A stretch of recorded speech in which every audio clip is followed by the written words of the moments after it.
तो इसके ऊपर बात करते हैं। हमारा जो मिशन है, क्योंकि अलामात के हिसाब से अगर हम दवाई को याद करना शुरू करें तो हम किसी भी दवाई को याद नहीं कर सकते। जितनी बड़ी दवाई है या जितनी इसकी अलामात हैं, लेकिन कुछ मखसूस अलामात होती हैं, कुछ ऐसी होम्योपैथिक मेडिसिन की कुछ ऐसी सिम्टम्स होती हैं जो किसी भी दूसरी दवाई में वो मौजूद नहीं होती। वहां पर आके हमें वो बिल मिसल की तरफ लेके जाती हैं वो मेडिसिन, और बिल मिसल मरीज की अलामात के मुताबिक जब बिल मिसल दवाई मिल जाती है तो मर्ज चाहे कुरानक हो चाहे अक्यूट हो, तो इंशाल्लाह अल्लाह की ज़ात शफा देने वाली है और मरीज शफा की तरफ गामजन हो जाता है। तो कलकेरिया कार की शख्सियत, इसकी जो दिमागी अलामात हैं उसके ऊपर मैं बात करूंगा। बाकी डॉक्टर अली शहबाज साहब माशाल्लाह बहुत अच्छे तरीके से रेपर्टरी के हवाले से, रूब्रिक के हवाले से हमें वो चीज़ें बताते हैं जो कि हम अगर साल हर साल भी मेहनत करें तो हम वहाँ तक नहीं पहुँच सकते। रेपर्टरी के हवाले से माशाल्लाह डॉक्टर साहब का बहुत अच्छा एक्सपीरियंस है और बड़े अच्छे तरीके से वो सोशल मीडिया पे भी, अपने व्हाट्सएप ग्रुप में भी माशाल्लाह बहुत अच्छे तरीके से रेपर्टरी को पढ़ा रहे हैं। लेकिन मैं इसकी जो कलकेरिया कार की जो शख्सियत है, इसकी जो दिमागी अलामात हैं उसके ऊपर बात करूंगा।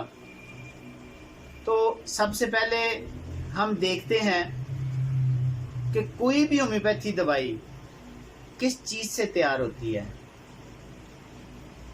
अगर कलकेरिया कार की बात की जाए तो ये एक समंदर में रहने वाली एक सिप्पी, जिसे हम पंजाबी में बोलते हैं, उसके अंदर एक मोती सा होता है, बड़ा यानी कि खूबसूरत सा होता है, बड़ा महफूज होता है, छुपा हुआ होता है। उस यानी कि मोती से ये दवाई तैयार की जाती है, जिसको कलकेरिया कार्बोनिकम कहा जाता है। और अगर हम उस सिप्पी को देखें, दवाई को समझना को मुश्किल नहीं है। अगर हम सिप्पी को देखें कि वो बाहर से बड़ी सख्त होती है, उसका जो खौल होता है बड़ा सख्त होता है, और अंदर जो होता है उसके बहुत ज्यादा नरम होता है। सेम कलकेरिया कार की शख्सियत भी ऐसी है। बाहर से ये बड़ी मजबूत नजर आने वाली होती है, बड़ी ताकतवर नजर आने वाली होती है, लेकिन इसके अंदर वही चीज के अंदर से ये बड़ा ही कमजोर होता है। और अगर हम वो सिप्पी को देखें ना, तो वो समंदर में क्या होता है कि जहां कहीं पत्थर होते हैं ना, तो वो पत्थर के साथ छुप के बेचारी यानी कि उधर बैठी होती है। सेम इसी तरह यानी कि कलकेरिया कार की शख्सियत होती है। इसके अंदर खौफ, यानी कि कह लें कि ये खौफ अपनी गोद में लेकर ही यानी कि आती है, क्योंकि वो खौफ की वजह से छुपी होती है।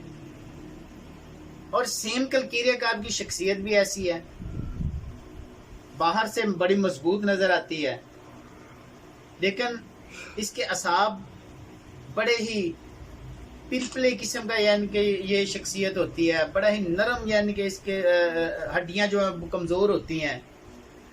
अच्छा, इसका एक चीज है,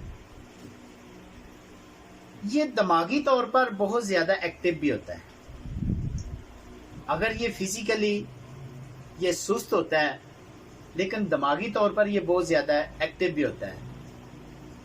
इसको कह लेंगे आप, जिस तरह लाइकोपोडियम की शख्सियत है ना, वो दिमागी तौर पर बहुत ज्यादा शार्प होती है, बहुत ज्यादा तेज होती है। सेम यही कलकेरिया कार्प भी है, लेकिन कलकेरिया कार्प और लाइकोपोडियम की शख्सियत में ज़मीन आसमान का फ़र्क है। क्योंकि कलकेरिया कार्प की शख्सियत सर्दी से हसास होती है, जबकि लाइकोपोडियम की शख्सियत गर्मी से हसास होती है। हालांकि लाइकोपोडियम राइट साइड की बहुत अच्छी हमारी मेडिसन है, कलकेरिया कार्प भी राइट साइड की बहुत अच्छी मेडिसन है, काली कार्प भी राइट साइड की बहुत अच्छी मेडिसन है। लेकिन इनके मजाज में, जिस तरह मैंने पिछले हमारे लेक्चर में काली कार्प के ऊपर लेक्चर था, उसके ऊपर कहा गया था कि काली कार्प की शख्सियत बहुत ज्यादा तेज होती है, जबकि कलकेरिया कार्प की शख्सियत सुस्त होती है, लेजी होती है। वो जिस तरह वो सिपी की तरफ ही हम आते हैं, उधर जाके देखते हैं कि देखिए उसका काम क्या है, खुराक लेना, उसको खाना और उसको हजम करना। कलकेरिया कार्प की शख्सियत भी यही चाहती है, अच्छा खाना, आराम करना और उसे हजम करना। और जिस तरह कलकेरिया कार्प की शख्सियत है के ऊपर बात हो रही है, अगर इसके बचपन में हम शुरू में देखते हैं, बच्चे अक्सरियत में मैं कहूँगा 98% बच्चे कलकेरिया कार्प के जो है ना वो शख्सियत के होते हैं, बड़े मोटे ताजे होते हैं और पिलपले से होते हैं। और कई देखा होगा प्रैक्टिस के दौरान कि उसकी जो सर की हड्डी है ना वो सही तरीके से बंद नहीं होती, फैली हुई होती है, सर बड़ा हुआ होता है। और कलकेरिया कार्प के बच्चे की एक बहुत बड़ी पहचान है कि वो चलने में उसको यानी कि देर से चलेगा, दांत उसके देर से निकलेंगे, बातें वो देर से करेगा, जब लेटा होगा तो उसके सर पर पसीना बहुत ज्यादा आएगा। कलकेरिया कार्प के जो बच्चे हैं, अच्छा ये पसीना तो सिलेशिया में भी है, सिलेशिया के बच्चे को भी ऐसा ही होता है। लेकिन जो कलकेरिया कार्प का बच्चा होता है ना, उसे पसीना जो ऑक्सीपुट रीजन है हमारा बैक गुद्दी के ऊपर और उसकी जो गर्दन है उसके ऊपर ज्यादा होता है, जबकि जो सिलेशिया का बच्चा है उसके सर के मुकम्मल सर के ऊपर पसीना होता है। लेकिन सिलेशिया के पसीने में बहुत ज्यादा गंदी स्मेल होती है, जबकि कलकेरिया कार्प के पसीने में खट्टी स्मेल होती है। इसके जितने भी अखराजात होते हैं उनमें से खट्टी स्मेल आती है, चाहे वो पसीना है, चाहे वो पखाना है, चाहे वो पेशाब है, चाहे वो जो भी इसके अखराज हैं। खवातीन के हवाले से भी देखें तो उसमें ये स्मेल मौजूद होगी। और इब्तिदा में ज़ाहिर बच्चों की हम बात कर रहे हैं, जो कलकेरिया कार्प के बच्चे होते हैं ना, अच्छा ये बड़े ही लेजी होते हैं। अगर ये डॉक्टर के क्लिनिक पे आए ना तो ये जहां बैठे हैं वहां बैठे रहेंगे, आपको तंग नहीं करेंगे। और इसकी एक बड़ी अहम पहचान है, वैसे तो ब्राइटा कार्प का बच्चा भी जहां बैठा हुआ मट्टी का ढेर बन के बैठा हुआ है। ब्राइटा कार्प का बच्चा ज्यादातर कमजोरी की तरफ राग़िब होता है,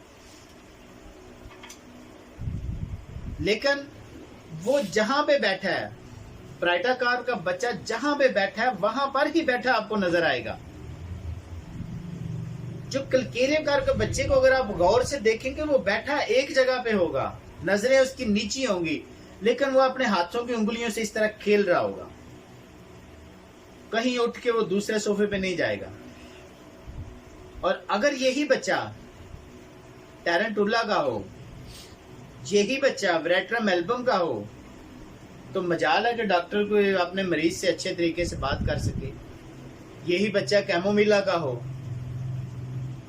वो उस वक्त तक माँ उसकी कैमोमिला के बच्चे को बड़ा खामोश कराने की कोशिश कर रही होती है, लेकिन वो इस कदर यानी कि वो गुस्से में आता है कि माँ का नकाब खींच लेता है, माँ के मुंह के ऊपर इस तरह यानी कि अपने हाथों से यानी कि नोचने की कोशिश करता है, तंग आकर माँ बाहर चली जाती है। क्योंकि हम एक दफ़ा उस्ताद मोहतरम है जी हमारे माशाल्लाह स्कूल नंबर 2 में प्रिंसिपल हैं डॉक्टर तैयब साहब, और माशाल्लाह सर तैयब साहब हैं। उन्होंने बड़ा अच्छा एक सवाल किया, कहने लगे डॉक्टर साहब कि जो गूंगे होते हैं उनका केस किस तरह होम्योपैथी लेती है। देखिए ये बड़ा अहम सवाल है, क्योंकि ना तो डॉक्टर गूंगा है उसको इशारों का नहीं पता, या तो गूंगे हो ना तो वो इशारे समझते हैं। उस जगह पे आकर हमें पर्सनैलिटी के ऊपर फोकस करना पड़ता है। ये होम्योपैथी को शरफ हासिल है, और हर बंदा हर इंसान जब किसी डॉक्टर के पास आता है तो वो अपनी एक अलग शान से आता है। इंशाल्लाह बताऊंगा कि ये कलकेरिया कार्प कैसे आती है, इसकी शख्सियत कैसी होती है, ये डॉक्टर के पास आती है तो कैसे आती है, लेकिन अभी बच्चों के ऊपर बात हो रही है। अच्छा ये बड़ा खौफजदा होते हैं, क्योंकि खौफ मैंने पहले बताया कि ये जन्म ही खौफ से लेती है। ये इसको बच्चे को सबसे ज्यादा खौफ होता है कि मुझे कहीं चोट ना लग जाए, जिस तरह आर्निका के बच्चे को होता है। आर्निका का जो बच्चा है ना वो साइकिलिंग नहीं कर सकता, उसे यही होता है कि अगर मैंने साइकिलिंग की मुझे चोट लग जाएगी। कलकेरिया कार्प के बच्चे को भी यही होता है कि बस मुझे चोट लग जाएगी, और दूसरे नंबर पे इसको खौफ होता है कि मैं थक जाऊंगा। इसमें बहुत ज्यादा वीकनेस होती है, थकावट होती है।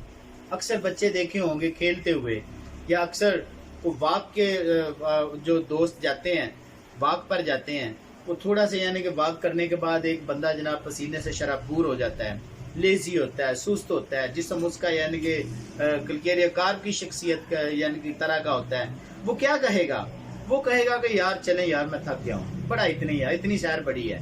उसमें थकावट बहुत जल्दी आ जाती है। तो एक तो थकावट की वजह से नहीं खेलते, एक उनको खौफ होता है कि कहीं मुझे चोट ना लग जाए। ये कलकेरिया कार्प के जो बच्चे होते हैं। उसके बाद अगर इसके जब ये थोड़े बड़े होते हैं, मैं बता रहा था कि इसके हम देखते हैं कि ये डॉक्टर के पास कैसे आती है कलकेरिया कार्प की शख्सियत। अच्छा ये बेचारी सबसे पहले तो मोटापे की तरफ माइल होती है। अच्छा मोटापे की तरफ माइल हमारी ग्रेफाइट्स भी है। ग्रेफाइट्स और इसका बड़ा करीबी तल्लक है। ग्रेफाइट्स की शख्सियत की जिल्द देखेंगे तो वो आपको रफ मिलेगी। कलकेरिया कार्प की शख्सियत की जिल्द बड़ी खूबसूरत मिलेगी, पिलपिली सी आपको मिलेगी, रफ नहीं मिलेगी। और वो भी कब्ज की तरफ शिकार होता है, लेकिन ये भी कब्ज की तरफ शिकार होता है। लेकिन बात वही है, कलकेरिया कार्प की शख्सियत सर्दी से हसास है, जबकि ग्रेफाइट्स की शख्सियत को गर्मी से हसासियत है। दूसरे नंबर पे हम अगर इसका मुआवजा करें खवातीन के हवाले से, जो कलकेरिया कार्प की शख्सियत है उसको जो पीरियड होते हैं वो जल्दी अपीयर हो जाते हैं, जरूरत से ज्यादा होते हैं। जो ग्रेफाइट्स की शख्सियत उसे लेट होते हैं और कम होते हैं। लेकिन इनको अगर वाज़ेह तौर पे देखा जाए तो इनकी जिल्द के हवाले से भी हम पहचान सकते हैं। और ग्रेफाइट्स की शख्सियत को इतना पसीना नहीं आएगा जितना कलकेरिया कार्प की शख्सियत को आएगा। और जब ये जिस तरह मैंने हमारा काली कार्प का लेक्चर था, काली कार्प के ये बिल्कुल करीब तरीन, पिछली काली कार्प में भी इसका जिक्र किया गया था। जिस तरह काली कार्प की शख्सियत होती है ना, अपने खानदान के रस्म और रिवाज को नहीं छोड़ सकती। सेम यही कंडीशन, यही जो आदत कलकेरिया कार्प में भी है, वो भी अपने खानदान को नहीं छोड़ सकती। लेकिन कलकेरिया कार्प और काली कार्प क्यों नहीं छोड़ती ये चीजें? काली कार्प अपने असूलों की पक्की है,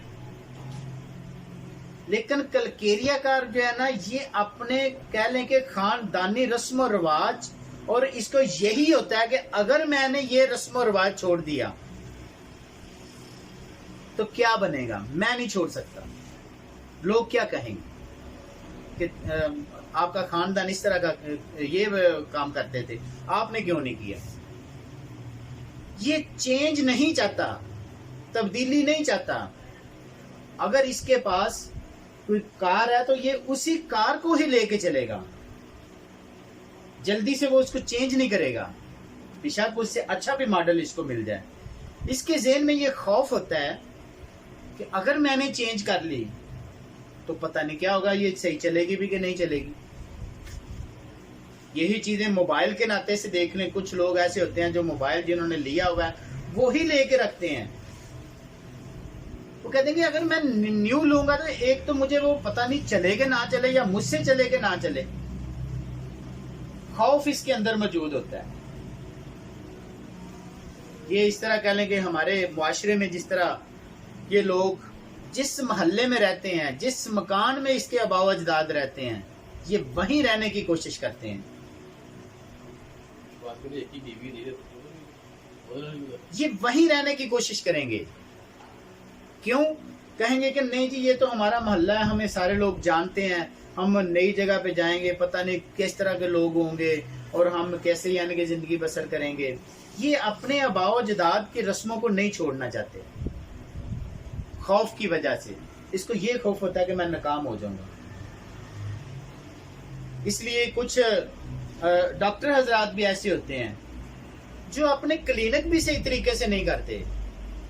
उनको यही होता है कि अगर मैंने इस जगह से छोड़ के फलां जगह पे चला गया तो पता नहीं मैं कामयाब होऊंगा कि नहीं होऊंगा।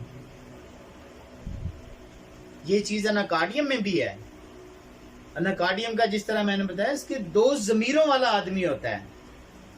एक कहता है ये काम कर ले तेरे फायदे में है, दूसरा कहता है ना करिए इससे तेरा नुकसान हो जाएगा। वो बेचारा अटका रहता है, डबल माइंडेड रहता है।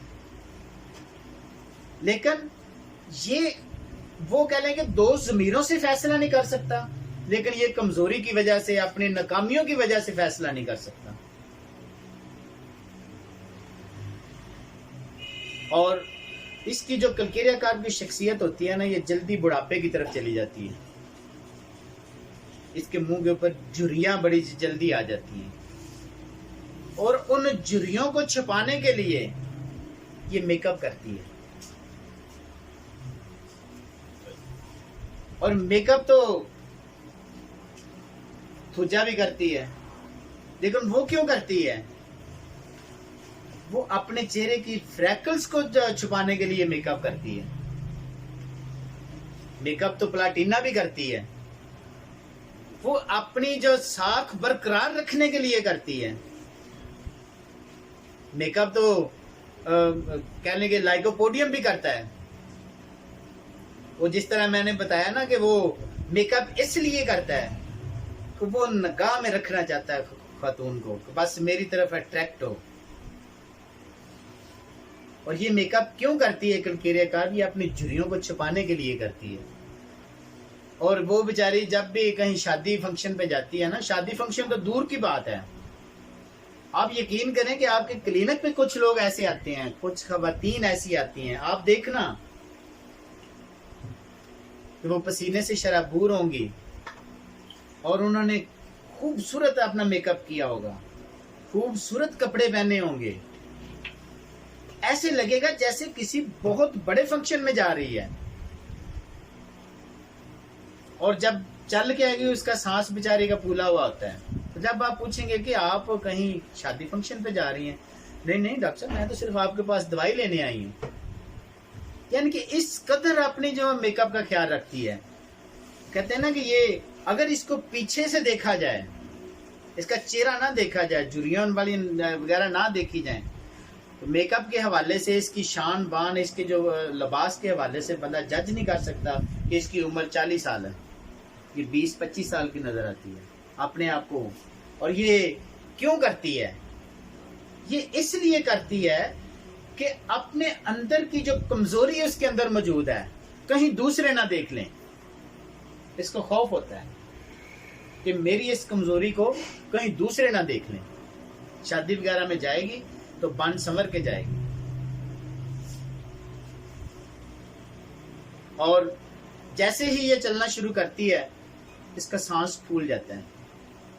अच्छा, इसको जो अंडे के बारे में जिस तरह कहते हैं, इसको अंडे बहुत ज्यादा पसंद होते हैं। चाहे बच्चे हों चाहे बड़े हों। और इनकी ये होती है कि हाफ बॉयल अंडा, क्योंकि उसमें कैल्शियम बहुत ज़्यादा मिकदार में होता है, इसमें कैल्शियम की कमी होती है। कैल्शियम की कमी की वजह से भी इसका जिस्म बढ़ना शुरू हो जाता है। ये पिलाहट का शिकार होती है। क्यों होती है? कि इसमें वाइट ब्लड सेल बहुत ज़्यादा इंक्रीज कर जाते हैं, रेड ब्लड सेल कम होते हैं। और ये बहुत ज़्यादा चीनी भी खाना चाहती है। चीनी क्यों खाना चाहती है? क्योंकि ये इसका सर्द मजाज है, इससे सर्दी से हसासियत है। और जैसे कोई बंदा चीनी खाता है उससे अक्सर होता है ना कि जिस तरह शुगर अगर किसी की लो हो जाती है तो वो बिल्कुल सुस्त हो जाता है, निडाल हो जाता है। और अगर चीनी भी खाएं तो सर्दी लग रही हो तो वो काफ़ी ज़्यादा बेहतरी की तरफ आ जाती है, एनर्जी प्रोवाइड करती है। ये जो कलकीरिया कार की शख्सियत है। इसको नमकीन चीज़ें भी बड़ी पसंद है। अच्छा, इंसानों के साथ साथ होम्योपैथी यकीन करें कि जानवरों के ऊपर बहुत अच्छा काम करती है। मेरे पास कुछ देर पहले की बात है, एक खतून आई, वो कहने लगी डॉक्टर साहब क्या आप ये जो परिंदे वगैरह उनकी भी दवाई देते हैं? मैंने कहा आप मसला बताएं, मसला क्या है परिंदों को? कहने लगे कि मैंने मुर्गियां रखी हुई हैं देसी, लेकिन इतनी मेहनत की है मैंने उनके ऊपर, और अब जब सर्दियां आई हैं अंडे खाने या बेचने की बात है तो मुर्गियां अंडे पी जाती हैं, क्या इसका कोई हल है? मैंने कहा जी बिल्कुल हल है। मैंने कहा जी लेकिन एक चीज है कि जितने भी अंडे देंगे पहले मुझे आपने देने हैं। और यकीन करें तो मैंने उन्हें कलकीरिया कार भी दी। मैंने कहा जी इसको पानी में डाल देना, जो मुर्गी पानी पीती है तो ठीक है, इंशाल्लाह अल्लाह खैर करेगा। और एक हफ्ते के बाद वो जब दोबारा आए तो वो माशाल्लाह में तकरीबन 12-13 के करीब अंडे जो थे ना वो मेरे लिए गिफ्ट लेके आए। कहने लगे ये पहली दफ़ा ऐसा हुआ कि हमारी मुर्गियों ने अंडे साबित छोड़े। यानी कि देखें, ये अगर इंसान है वो भी जिस तरह बड़ी वाज़ेह तौर पे कह लें कि अगर कोई आप कहता है ना जी डॉक्टर साहब मुझे अंडे बहुत पसंद है, तो हमारी सबसे पहले नज़र कलकीरिया कार पे जाती है। लेकिन और भी मेडिसिन मौजूद हैं, ये नहीं है कि हर एक को हम कलकीरिया कार भी दे दें। लेकिन जब हम उसकी बाकी अलामात को भी देखेंगे, उसकी बाकी फिजिकली अलामात को भी देखेंगे, उसकी जिसामत को देखेंगे, और फिर जाकर यानी कि हम कहेंगे कि ये दवाई इसकी करेक्ट बनती है।